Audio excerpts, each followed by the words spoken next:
Good morning, afternoon, or evening, depending on where you are, to everyone. Thank you for signing in and logging in for this program. This is the sixth webinar in 2024. My name is Ken Ross. I'm the webinar coordinator for SPSP, and I'm also on the board. And I want to thank you all for coming. I also want to thank Sedgwick Brand Protection, who is sponsoring all of the 2024 webinars. We appreciate their support, and thank you very much. SPSP is trying to ramp up its activities, and I just have a couple of slides to remind everyone. If you've read the newsletter, you probably know already, but just to remind you of things we're doing this year and how you can participate in more learning. So next slide, Fergal. We are doing fundamentals of product safety in September. It's the first time we've done it. Previously, ADK was doing the fundamentals program. SPSP has taken it over, and we have an in-person 2.5-day program at Mattel Fisher-Price Conference Center in East Aurora, New York. That's you can get the registration information and a description of it. We've got, I don't know, something like 15 speakers, all excellent product safety professionals in one place. And this is for those just entering product safety or people who want a refresher on it. We're covering product safety from A to Z. Or you guys are on the phone, I'll say A to Z. How's that? Is that better? Okay. So, and we have an early bird registration discount through July 1st. So anybody in the company or any outside consultant who has clients who might benefit from something like this, please give them this information. Next slide. Again, this year, many years running, ADK is putting on their 2024 certification program. These are the dates coming up. There's the link to find out more about the program and how to register. And it's a wonderful program. And those who have received the CPSM certification rave about the program and the benefits it's made to their professional lives. Next slide. Okay, and so we're taking off July for the webinar, but in late August, we'll get back into it. We've got chemicals. We've got advanced issues on instructions. We did a kind of a basic one on instructions, but there's so many other issues going on. I've got this one, and actually I've got several other webinars that I'm thinking about that impact instructions, which are really so important in the product safety area. In October, I'm going to have Chris Harvey from Sedgwick and Tom Brockhouse from Real Time Results talk about something I've had some experience with over many years, and a lot of it's going on, and that is people defrauding us during recalls. And how do we prevent them from doing that, which I've never seen a talk on that before, and I thought it was kind of interesting. And there are things actually that these companies are doing to try to prevent that from happening. CPSC update, I've got Jennifer Keenan again, and Sherry Falvey, the former CPSC General Counsel, is going to be a speaker on the CPSC update, which will be, I believe it's going to be in October. Foreign language and translations is another topic, both in the US and outside the US. How do we do instructions? How do we do our marketing literature, considering the languages where we're selling the product, and in the US, languages of potential consumers who are buying our products, and how do you have a translation done? And in December, I've got risk assessment around the world. Geraldine Kosh, who's a risk assessment expert in the UK, Don Moffat, who's a risk assessment expert in the US, are going to talk about the different ways risk assessment is done in different areas. So last slide for me. This is how you can ask questions after the webinar. The slides, a link to the video, and additional reference material will be posted before the end of the week for this webinar. So that's all I have for the introduction. I'm going to turn it over to Ed Turtle, who's going to introduce everybody and take it from there. Fantastic. Well, thank you very much, Ken, for that kind introduction, and thank you for having us along again to speak to you. It's a real pleasure to be back in front of this audience. A year since I last provided an update. Lots happened, so we're excited to let you know what's been going on in Europe. As Ken mentioned, for those of you who don't know me, my name's Ed Turtle. I'm a products lawyer at Cooley, and I've spent the last decade and a bit now advising clients on a whole range of sectors on product compliance, safety, and liability issues. Alongside that, I do a lot of policy work, and that's an increasing amount of what I'm doing these days, helping clients understand what's around the corner and how new laws are going to impact their business. I'm part of Cooley's international products team. I'm based in London, and our products team covers issues around the world, however they touch on the product chain. And we're pretty unique as a firm to have a sort of dedicated products team covering the whole product life cycle. So we can help from everything from product development and launch to in-market issues like recalls, as well as defend our clients when it comes to product liability and consumer claims. Wanted to provide an update today focusing on European product safety and liability laws. And we're very much interpreting that in the continental sense post-Brexit. So we'll focus mainly on the EU, but we also wanted to touch on just a few developments happening across the channel in the UK as well. So I've already introduced myself, but I should hand over to the rest of the panel so they can introduce themselves as well. Anushi, do you want to start with a quick introduction? Yes, thanks, Ed. My name's Anushi. I am also part of the international products team at Cooley, and I advise a variety of clients on regulatory issues in relation to their product. But I'm also a product litigator, so I've experience advising clients on liability-related issues and defending them in relation to any proceedings that might be brought against them. And as part of that, I would say my experience focuses particularly on UK group action litigation, or class actions, as you'd say in the US. So that's a particular area of interest for me. Great, thank you, Anushi. And Fergal, do you want to introduce yourself? Sure. Hi all. My name's Fergal Duggan. Similar to Anushi and Ed, I am part of the products team and based in London. It's a pleasure to be able to speak to you today. I cover a number of kind of different compliance regulatory areas for the products team, and I'm particularly interested in the intersection between product safety laws and product sustainability laws, which we'll be touching on later today. It's great to be here. Great. Well, with that, perhaps we can move on to the next slide and just touch quickly on a sort of outline of what we intend to cover. There's quite a lot here. I'm mindful there's always a lot to update you on when we host these sessions. So we've tried to keep it realistic, but also cover some significant developments that we've seen where there's been quite a bit of change in the last year. So I'm going to start with a bit of an update on product safety laws in Europe. I will sort of give you a quick overview of what's changing, and spoiler alert, there's a lot. Then I'm going to do a bit of a deeper dive into the general product safety regulation, which I think a lot of you will be aware of, but is starting to get very real now, as it will start to be enforced from December this year. And a lot of stakeholders are struggling with some last-minute questions around compliance requirements there. So I'll give a bit of an overview of what's changing, how to sort of address the new requirements, and also a bit of an update on some of the delegated legislation and guidance that's in development that sits beneath that framework. I was also going to provide a quick update on the sort of piece across the channel where there's a little bit less happening, but wanted to give you a little update on OPSS, the product safety review that's ongoing in the UK.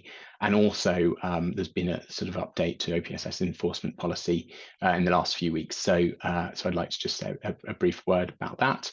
Then Fergal's going to provide an update on the intersection between product safety and sustainability, focusing particularly on two areas where we're seeing quite significant changes in the EU, right to repair laws, which go further than many other jurisdictions, and batteries, where there's been a very significant piece of legislation come through which introduces a whole raft of requirements, including design requirements that are causing a lot of headaches for stakeholders right across different industries.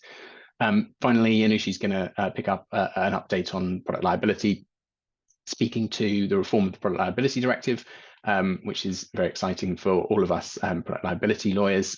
First time in sort of 40 years that they've really redrafted those laws in Europe, and also the Representative Actions Directive, which is very surprising, particularly to those of you in the US, from the US in the audience, but Europe is moving towards a class actions regime like that you're very familiar with. So we will provide an update on that side of things as well. Then last of all, hopefully keep some time back for questions. Please feel free to pop those in the question box as we go along. We'll make sure we have time to address those. And if you have any additional questions as well, there should be some contact details in the deck, which Ken will circulate afterwards, and we will of course come back to you if you have any questions and want to reach out. So with all that sort of out of the way, I was going to start with an update on product safety, focusing on a quick overview, first of all, of the EU reforms. And I think the first thing to mention is that there's been a huge reform program in the EU. Many of you will be aware of that already. What we've seen over the last sort of 12 months is that has not been slowing down. In fact, quite the inverse. So there's been a real speed up in the last sort of 6 months or so in the head up to the European parliamentary elections to get through a lot of this legislation. We've seen trilogues between the different European institutions going into the night, which is pretty unheard of, but shows the determination that there is amongst policymakers to get a number of these reforms across the line. I certainly haven't seen policymakers in those trilogues at nearly midnight in my career before. So, and we did see that with things like the AI Act. So certainly there's a real desire to get a lot across the line in the last 6 months. And there's a lot here to sort of to get your arms around. So some of the key reforms taking place in the EU at the moment include the new General Product Safety Regulation, which we're going to touch on today, new batteries regulation, which Fergal's going to talk about, new cybersecurity laws, new eco-design and sustainability requirements. There's a big focus at the moment in the EU on making products more sustainable, moving towards a more circular economy in Europe. There's right to repair, that also plugs into that circular economy piece alongside a sort of consumer empowerment motivation there. There are new laws on AI. I think many of you will be aware that Europe's determined to take the lead when it comes to regulating AI. So we have a whole new regulatory framework on AI, hugely ambitious, and some stakeholders suspect rather heavily regulated approach to AI technologies in the EU. And then, of course, we have the changes to the product liability and class actions regime, which we're going to touch on today as well. And when we presented to this group last year, we talked about some of these changes, and I think we showed this same slightly intimidating slide, which we've updated for today's purposes. But I think it really shows the breadth of change that's happening in Europe. And what's notable since last year is that we're really moving from draft policy now into published laws. So when we presented this slide last year, there were very few concrete dates on it. But what we're seeing now is that we have a lot of these new reforms are really starting to bite. And we have dates really in 2024 and 2025 where these changes are starting to go live. So we've been talking about policy reforms for some time, but now we're really starting to see the rubber hit the road on this change. And that means that there's going to be a lot of reform and implications to sort of work through for stakeholders over the coming 12 or 18 months. I obviously don't have time to talk about sort of all of these reforms today. We only have an hour of your time. So I'm going to focus on the change that we think is going to probably have the biggest impact to this audience, which is General Product Safety Regulation. And that will be enforceable from December this year. And I think it's fair to say, as a product safety lawyer, that it's probably the biggest shake-up that we've seen to the product safety framework for several generations now. So it's a really landmark piece of legislation. So with that, I was going to move on to look at the general product safety regulation, starting with just a little bit of context. Many of you will be familiar with the European product safety framework, so I don't want to teach you how to suck eggs, but I think it's helpful to just understand how that framework is divvied up in order to understand exactly how GPSR will affect different types of products. So the general product safety regime in the EU is a sort of overarching piece of legislation. A commission likes to call it its safety net. And that means it will affect many products sold in the EU. And there are three sort of broad buckets of regulation in the EU. So first of all, there are sort of comprehensive sector regimes. Those are shown on the left-hand side of this slide. And those are for products like food or medicines, and they're largely self-contained. All of the laws are contained for those products are contained within those regimes. Secondly, you have other sector regimes for products like electronics and toys, which do have specific legislation that applies, but the general product safety regime applies as well to those products. And the general product safety regime for those products sort of fills the gaps in the sector-specific legislation. And when you think of that second bucket, products that are CE marked will normally fall into that second bucket. Third and finally, there are some consumer products that fall outside of the sector regimes. Those are shown on the sort of far right-hand side of that slide. And those are things like certain childcare articles, some furniture, hand tools, and quite a lot of accessories to things like consumer electronics. So things like cases that go along with consumer electronics will often be general product safety regulation only products. And in a practical sense, you'll normally know those products because they won't have a CE mark on them. As you can see from the slide, the general product safety regulation has an impact on the significant majority of products sold in the EU. I should say that this is a change that hasn't happened overnight, and it's been on the cards for quite some time now. The current directive is around 20 years old, a little over 20 years old, and reform's been sort of kicking around amongst policymakers in Europe for a while. There was a failed attempt to reform it back in 2013, which sort of fell over fairly last minute due to some political wranglings about country of origin markings that couldn't be agreed between member states. And this time round, though, the reforms have been successful, and we do have a new piece of legislation that builds on the intervening 11 years of debate since 2013. And also takes the regulation of product safety in the EU much further than could possibly have been envisaged back in 2001 when the current regime came into force. So if we just move on to the next slide, this gives a sort of indication of some of the key changes under the GPSR, under the General Product Safety Regulation that will apply from December. And as you can see, the reforms are pretty sweeping. I'm going to sort of zoom in to provide a bit more detail on each of these changes as we walk through.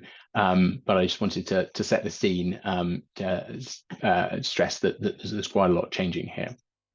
So I'm going to start with the basics. And one of the first things that the GPSR changes is if I could have the next slide, please, Fergal, is the factors that need to be taken into account when assessing the safety of products. So GPSR spells out factors that need to be taken into account, and amongst the factors it spells out that need to be taken into account in a pre-market risk assessment are these factors on the slide, which are novel in Europe. And they include things like the impact of gender on the health and safety of a product, risks for vulnerable consumers, which can include children, elderly people with disabilities, and that can include risks even if a product isn't specifically designed or intended for that population. So, for example, in the context of children, you may need to take into account risks to children, even if it's not designed a product designed specifically for children if in practice it's likely that children may use that product, or it might be appealing to children. So there's a sort of broader assessment going on in terms of the population that might be using your products. And there's a new focus on cybersecurity risks. That certainly wasn't there in 2001. Also on the effect of software updates. So if software updates might introduce novel risks, you need to consider how those risks might come about at the point of pre-market assessment. Also a requirement to consider the impact of other products that it's reasonably foreseeable that your product might be used with. That's particularly focused on sort of connected products and how risks might arise where products interact. And the last one on the slide there, the evolving learning and predictive functionalities of the product, as I'm sure you'll be able to second guess, that's focused at AI. So concerns that products that evolve and change in the market might pose novel risks that haven't been properly assessed at a pre-market stage under the current regime. So in practice, it's a much broader and more detailed set of factors that need to be considered in a pre-market assessment in Europe. What that will mean for many stakeholders is that it's necessary to go back to the drawing board to look at pre-market risk assessments and revisit how those are approached, to reassess and redocument risks for your core products in order that you can demonstrate compliance with these new requirements. So we're not leaving it there. There's quite a lot more that's changed, so I'll keep rattling through. One of the next changes is a sort of alignment of non-harmonized products. That's products that don't have a CE mark with the requirements which we're much more used to in the context of harmonized products. That's products that do have a CE mark. So some of the requirements you may be familiar with in that context, things like the pre-market risk assessment, keeping a technical file, strict requirements for labeling and traceability are being imported into the regime now for non-harmonized products as well. And there's also a new requirement to appoint a responsible person for non-harmonized goods. So we saw that concept created under the market surveillance regulation in the EU back in 2019, but that only applied to more heavily regulated CE marked products, not all CE marked products, but just certain products specified in Article 4. And GPSR extends that requirement right out to non-CE marked products. So to sell products in the EU, you have to have someone responsible for the compliance of those products. And that's really an innovation that has come about because of concerns about direct sales online, where authorities are often concerned they don't have someone accountable based in the EU that they can act against in cases of non-compliance. So sort of sticking with that theme, the GPSR introduces a number of innovations in the online sales context. The first of those are new requirements for information at point of sale.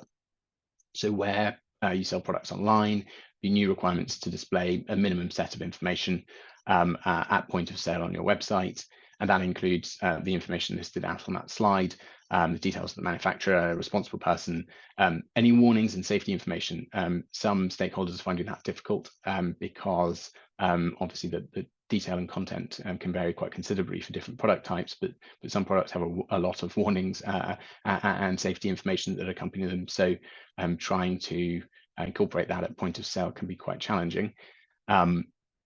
But again, this is a response to concerns from EU authorities that products that are sold online are not meeting a similar bar to bricks and mortar channels when it comes to meeting product compliance requirements.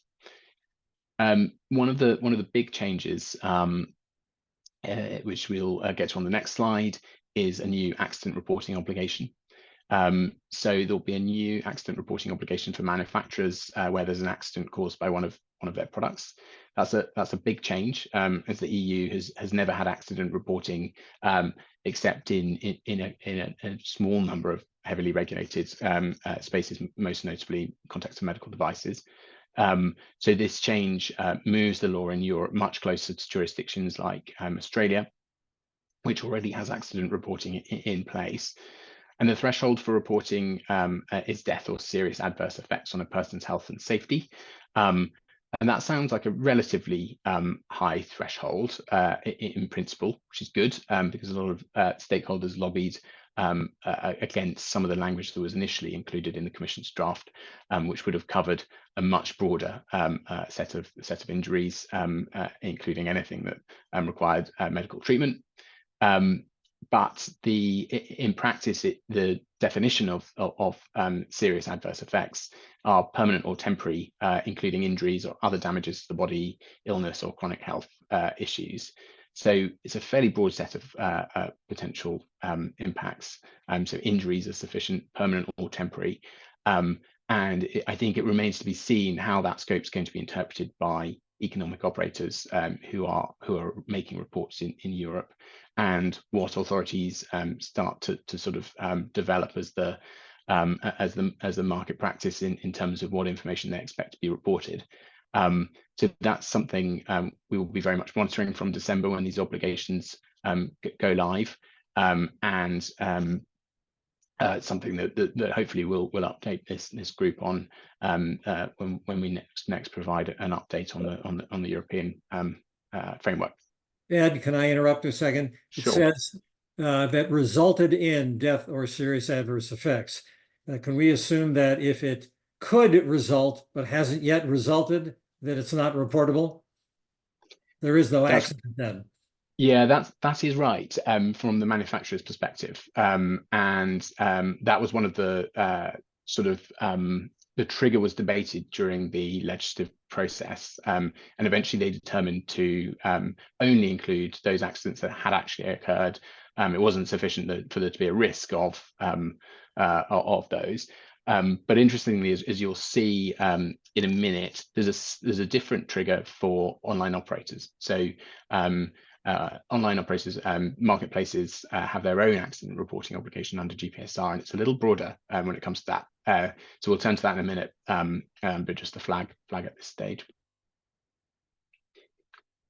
So in terms of how these will work, the accident reports will be made into the authorities of the country where the accident takes place, and they'll be made through the EU's Safety Business Gateway, which is probably most commonly known to this audience by its previous name of RAPEX. There'll be a new part of RAPEX to make these reports. It's worth noting that whilst the reports will be made in the country where the accident occurred, other member states will have access to that information. So once it's been shared, it will be available to all authorities in the EU. And we certainly expect that to be information that's consulted routinely in the context of any regulatory investigations, in the context of queries from other European regulators, and certainly in the context of corrective action.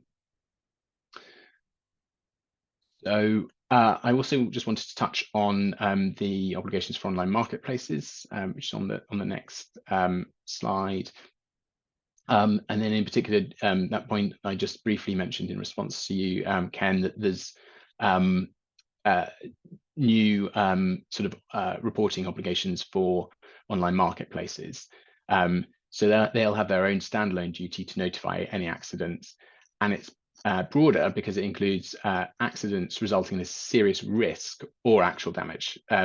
So they, as you can see, potentially captures circumstances where that actual damage didn't occur, but there was a serious risk of it occurring. So sort of near miss scenarios. That's not in scope of the manufacturer obligation, and there has been a concern amongst stakeholders that online marketplaces may over-report as a result of the scope of this.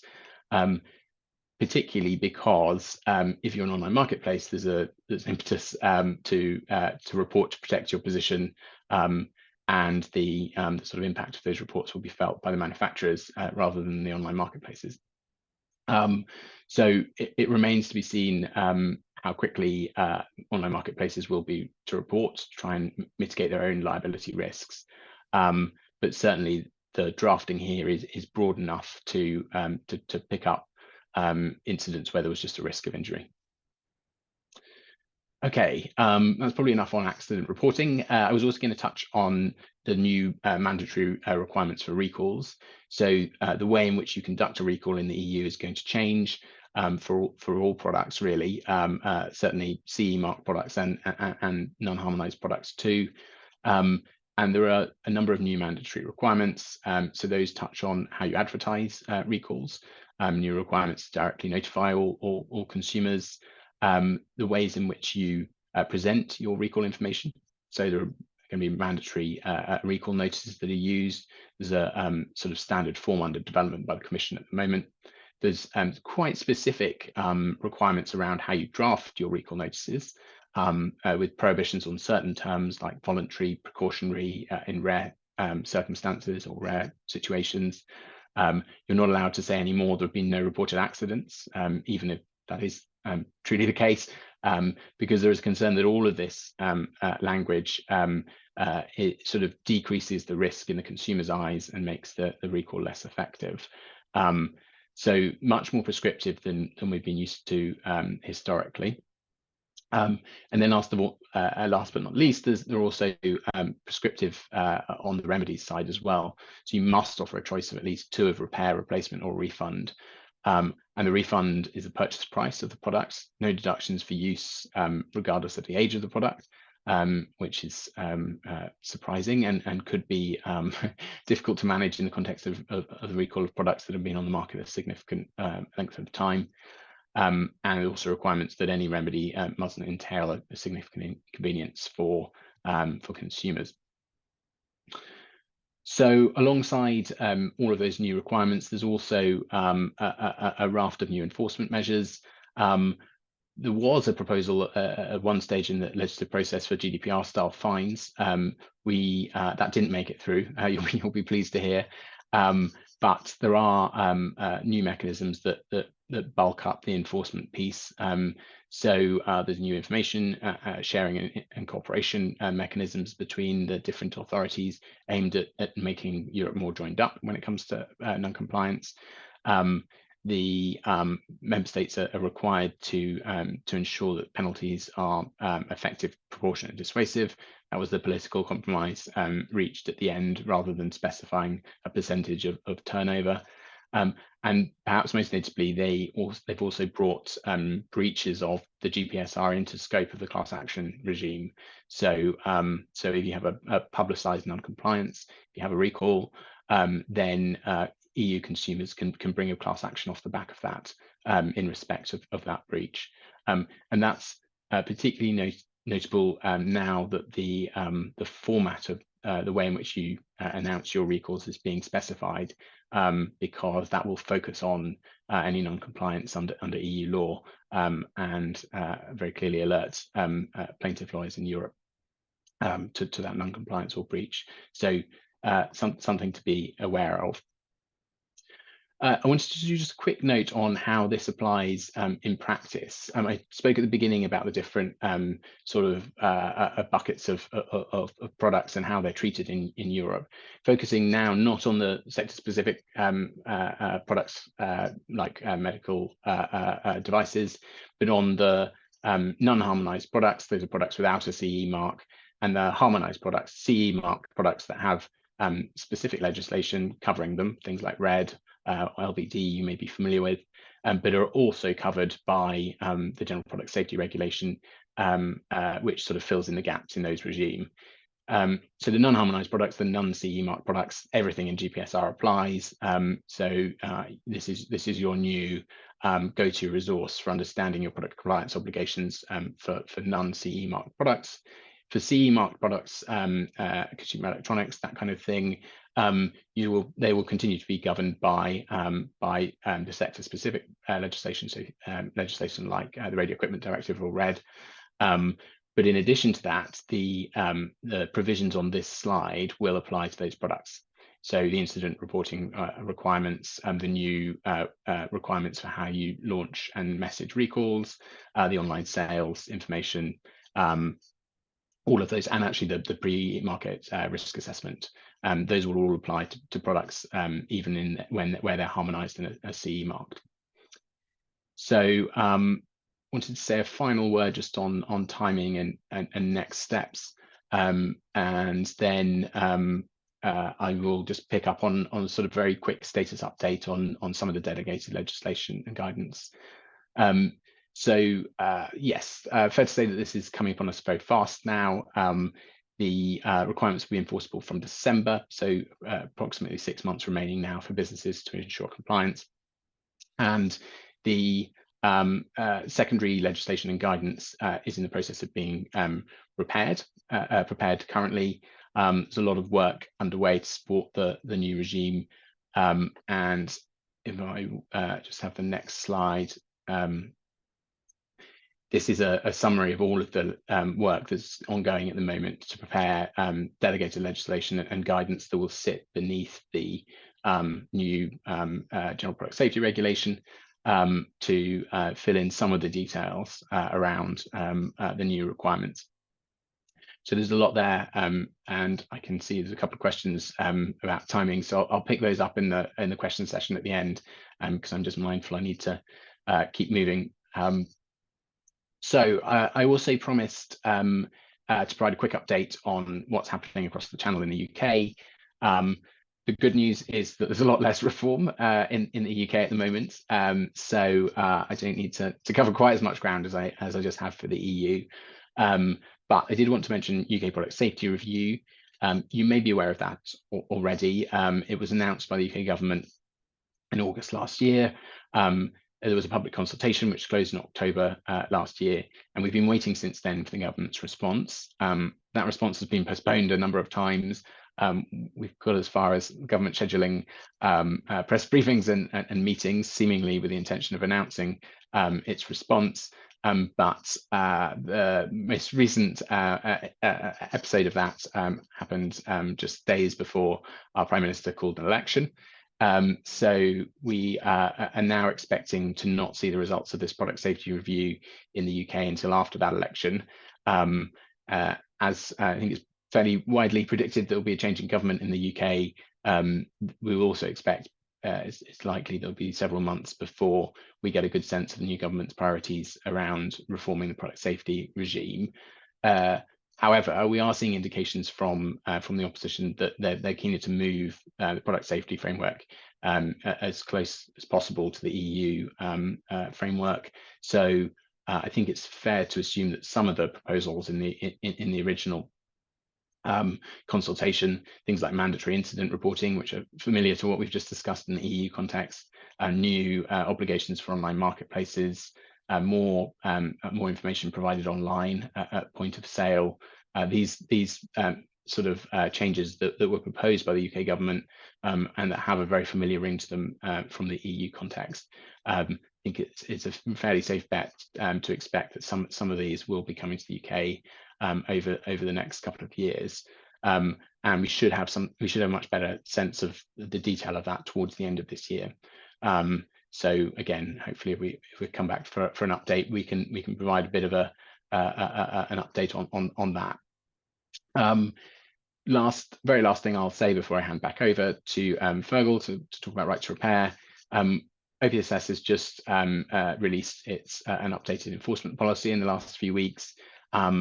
It sets out OPSS, the lead products regulator in the UK. It sets out its key objectives, outcomes and challenges, which is summarised on that slide, as well as its approach to addressing non-compliances where it detects those. So it is worth a read if you're selling products into the UK. And there's also some interesting data reported in the OPSS report about the most frequently notified product categories, types of corrective action that we're seeing in the UK. Fair to say that the focus is mainly on electronics and toys, and as you can see from the corrective action data, there remains a very strong focus on online sales, with delisting one of the main corrective actions that OPSS is ordering.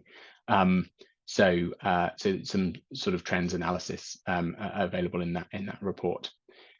Right, I'm mindful with that we need to move on so we can cover the other topics. So we'll hand over to Fergal to give a bit of an update on product safety and sustainability. Perfect. Thanks so much, Ed. That was a whistle-stop tour. Very impressive.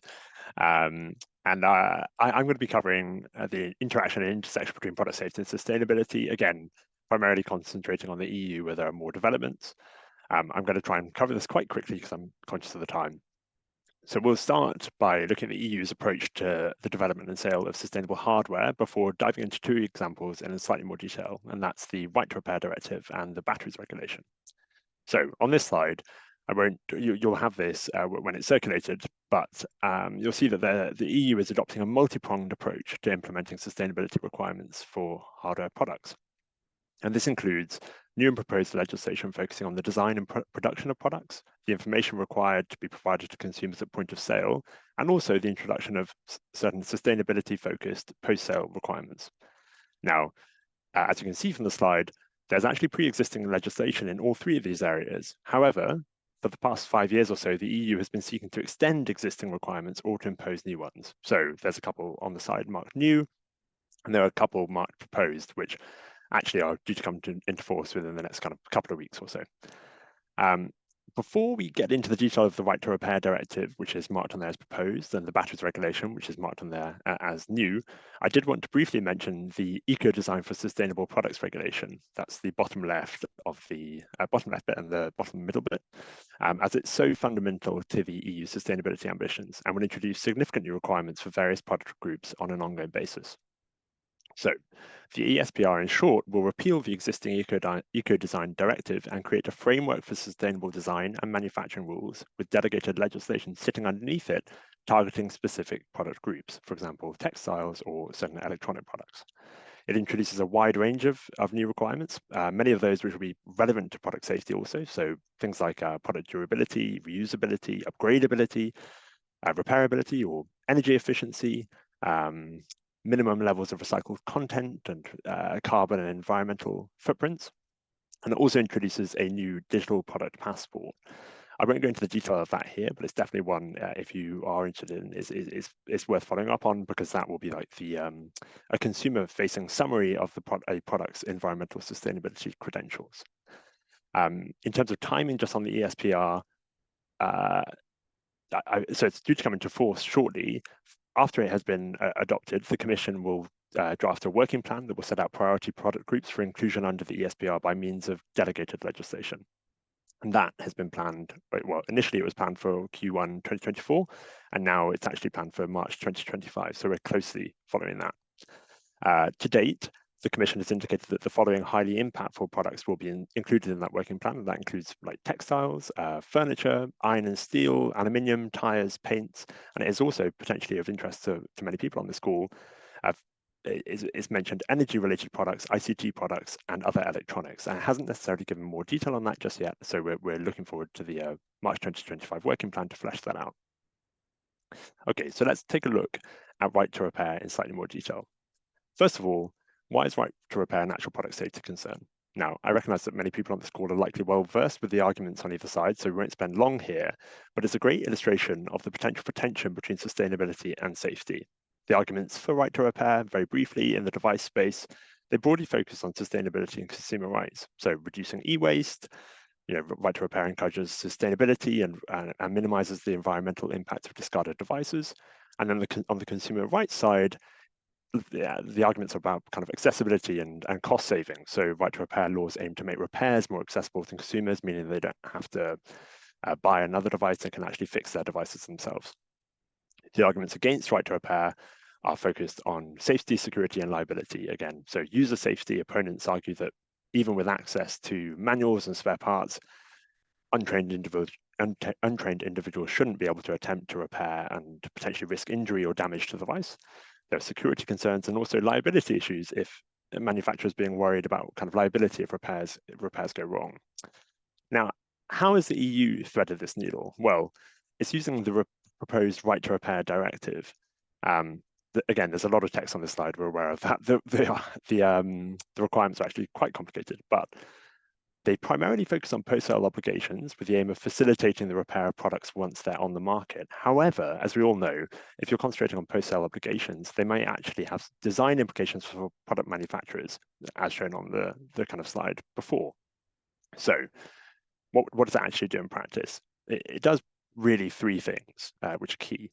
It will amend the EU's existing statutory warranty regime to make repair the default option, rather than offering a choice between repair and replacement where there is a product defect. The second mechanism under the proposed directive is a new standalone producer obligation. So manufacturers will have to repair defects if they're requested to do so by a consumer. And this is probably where the interaction between sustainability and safety is most key. This primarily applies to a narrow range of products at the moment, so specific identified products in certain other pieces of legislation which are incorporated into the Right to Repair Directive. So things like white goods, washing machines, dishwashers, and fridges. But the understanding is that this will expand over time, and it will just apply to more and more products as we go. Thirdly, the proposal also includes provisions to make it easier for consumers to access repair services. So it includes proposals to introduce a standardized European repair information form for repair services and an online matchmaking repair platform to make it easier for consumers to find these repair services. So they don't necessarily have to go to the manufacturer every time. They may actually be able to find a third-party repair organization. In terms of timing, the Right to Repair Directive has been approved by the European Council and now just needs to be signed and published in the what's called the Official Journal of the European Union before it becomes law. And we think that will likely occur, within the next month or so. After that, there's a 24-month transition period, so the law will actually apply from about Q2 2026. I will now move on to the batteries regulation. So the batteries regulation introduces a range of new requirements for products containing a portable battery. The majority of the requirements are listed on the slide here. But we're going to concentrate actually on number one, because it's the most critical for focusing on this interaction between safety and sustainability. And that requirement is that a new requirement has been introduced to ensure that batteries are removable and replaceable by an end user at any point during the lifetime of the product, which again, we can immediately see the potential product safety implications of this. So what does this actually mean in practice? Well, in short, the batteries have to be readily removable by the end user. So it means that the battery must be removable without the use of heat or solvents using commercially available or provided tools. The battery also has to be readily replaceable by the end user. It means that after the removal of the battery, it can be substituted for another compatible battery without affecting the functioning, performance, or, interestingly, safety of the appliance. So in addition to that requirement, in scope, from a safety perspective, in-scope devices are required to be accompanied by instructions and safety information on the use, removal, and replacement of batteries, and spare batteries must also be made available for a minimum of 5 years after placing the last unit of the product on the market. Now, once again, you can immediately see the challenge of balancing the potential risks to end users, given, well, especially that we're focusing on the battery, likely with electronic devices, the most risky part of a device, with sustainability concerns. What are the key product safety factors to consider? Well, one of the major concerns with removability is that it will involve end users rather than, for example, expert repairers accessing a potentially sensitive area of the product. Now, we've all changed normal batteries. I think we're pretty competent on that. However, lithium-ion batteries used in certain devices could be more risky for end users, especially given the lack of familiarity with the interaction with those to date, and also given the potential risks of those batteries. Now, one of the major concerns with repairability is that end users may use cheaper and potentially subpar components to replace standard batteries, and that these may not be suitable for the ongoing functionality of the device. So, are there any exemptions which would allow companies to avoid having to allow end users to replace or repair their batteries? I suppose that's the key question. And the answer is yes, but they're very limited, and unsurprisingly, they focus on safety, but they're very, very limited, and they will apply, or we anticipate they will apply very narrowly, and not to the overwhelming majority of products. So, for example, batteries will not need to be removable or replaceable by consumers, and can instead be removable and replaceable by independent professionals. So they still need to be removable and replaceable, but they're kind of end party changes in the cases of appliances specifically designed to operate primarily in a wet environment. Now, the intention is to interpret this narrow exemption strictly, and the language makes this clear. If we look at it, the devices must be specifically designed to operate primarily in a wet environment. In addition, the recitals of the regulation narrow this further. Design, cost, or performance reasons are not sufficient to allow the manufacturers to use this exemption. There must be a safety reason. So the exemption can only be invoked where the product is designed in a way that means it would not be safe for the end user to remove the battery and or continue to use the product once the battery is replaced. And it can be demonstrated that the product cannot be redesigned to ensure that the safety of the end user and the safe continued use of the device, to ensure the safety of the end user and the safe continued use of the device. That's a very high bar and likely a challenging one for manufacturers to meet. There are other exemptions available, but again, they're all kind of construed narrowly. And for the benefit of time, I think we'll we can follow up with those and include them in the slide. Now, the relevant timing for these requirements, the removability and replaceability requirement, which is likely the most concerning for product manufacturers, will apply from February 2027. If we look at the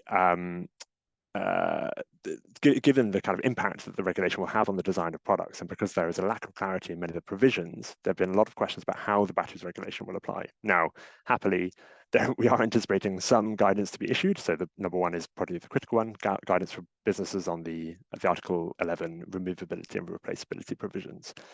So we are anticipating the Commission to issue guidance on that. And then there's various other pieces of guidance which will also be issued.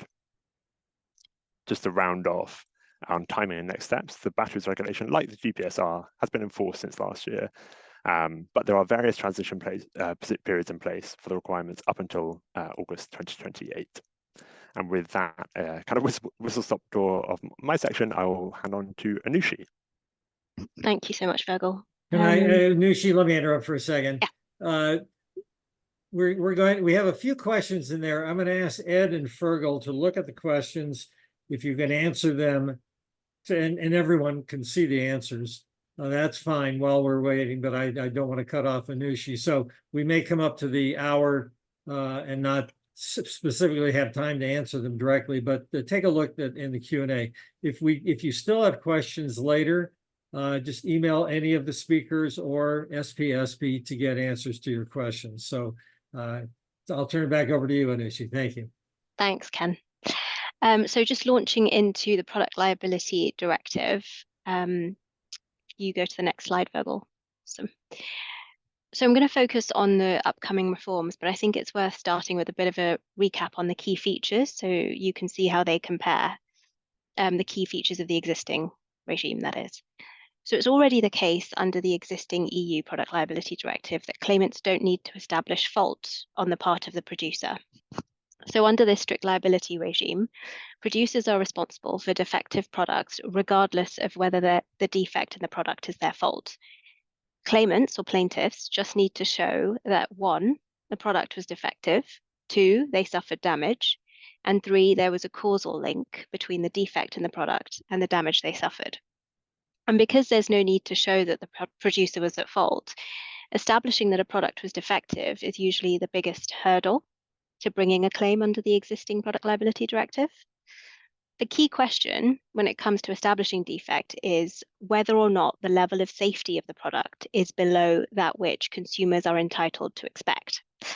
A bit of a mouthful, but it's essentially an objective test, and it doesn't matter what the claimant actually expected. And it's also worth mentioning that under the existing rules, claimants can recover damages for either death or personal injury, as well as damage to private property worth more than €500. On the next slide, you can see a few things there. But as Ed mentioned earlier, the directive is currently being revised for the first time in nearly 40 years. And the provisional text was published earlier this year. And we've had a look, and there's going to be a major shakeup. So we'll talk a bit about the key reforms in a bit, but in short, they're very broad, they affect all product sectors, and they make for a very claimant-friendly regime. In terms of what's driven this reform, the Commission's been really clear from the start that they're concerned that the existing product liability regime was becoming outdated and not fit for purpose in this digital world. Including, as shown on the slide, in the context of risks posed by connected products, AI, circular economy, and e-commerce.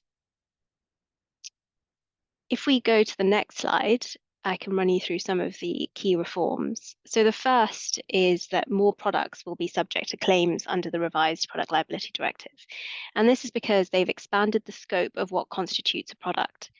So historically, this has been limited to hardware products, but because of the revisions, the definition will be expanded to cover not just hardware products, but also software, AI, and related digital services. And when it comes to software, we know that this includes all software, so that's standalone, as well as software that's embedded in hardware. Secondly, the concept of what can constitute a defect has also been expanded. So this will mean that more product-related issues are amenable to claims under the directive. Particularly relevant is the fact that defect has been expanded to cover new issues. So things like cybersecurity risks, connectivity risks, and software updates. And it's not just software updates, but also the lack of software updates, which can also be a basis for defect. So a product can be defective because the producer of the product didn't issue the relevant software update to fix, say, a connectivity issue or a cybersecurity issue. The EU's also rewritten the test in the new directive to introduce this alternative basis for a product to be considered defective, and that is where the product does not provide the safety required under EU or national law. So in other words, where there is non-compliance with EU or national product safety obligations, which we think will probably lead to a lot more product liability for manufacturers. Thirdly, new damages will be recoverable. So it's been agreed that the revised directive will be expanded to cover destruction or corruption of data, and also certain medically recognized psychological harm, which suggests that, for example, anxiety could be recoverable. At the same time, the reforms also propose removing minimum thresholds and maximum limits for compensation claims. And the impact of this, particularly when you combine it with the new class actions mechanism that the EU is introducing, which I'll talk about shortly, that's going to be quite significant. And then fourthly, the reforms also lower the burden of proof for claimants, so it makes it easier for them to make out defect. Two of the circumstances in which a defect can be assumed under the revisions are: one, where products are scientifically or technically complex, with the Commission giving examples of pharmaceuticals, medical devices, and products incorporating AI technologies; and two, where there is non-compliance with relevant EU product safety regulations. On the next slide, we've got a few more of the key reforms. There's a new disclosure requirement. So for both claimants and defendants, both parties are required to disclose what's necessary and proportionate. And that's pretty significant because in certain countries like Germany, for example, there aren't any disclosure rules. So it's going to be a really important new tool for plaintiff firms who can essentially get disclosure of documentation at a really early age and help them bring their claims.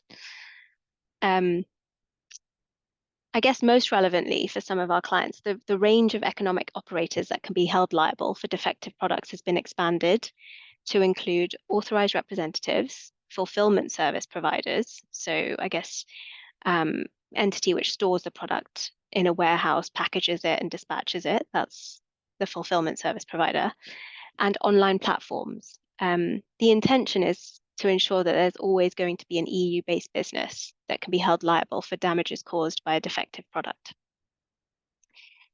New provisions have implications for manufacturers of devices that are reliant on apps that require software updates. So subject to the level of control exerted by the manufacturer, they could be held strictly liable for defects in third-party software, including apps. And they could remain liable even where the device has been substantially modified by third-party software and apps.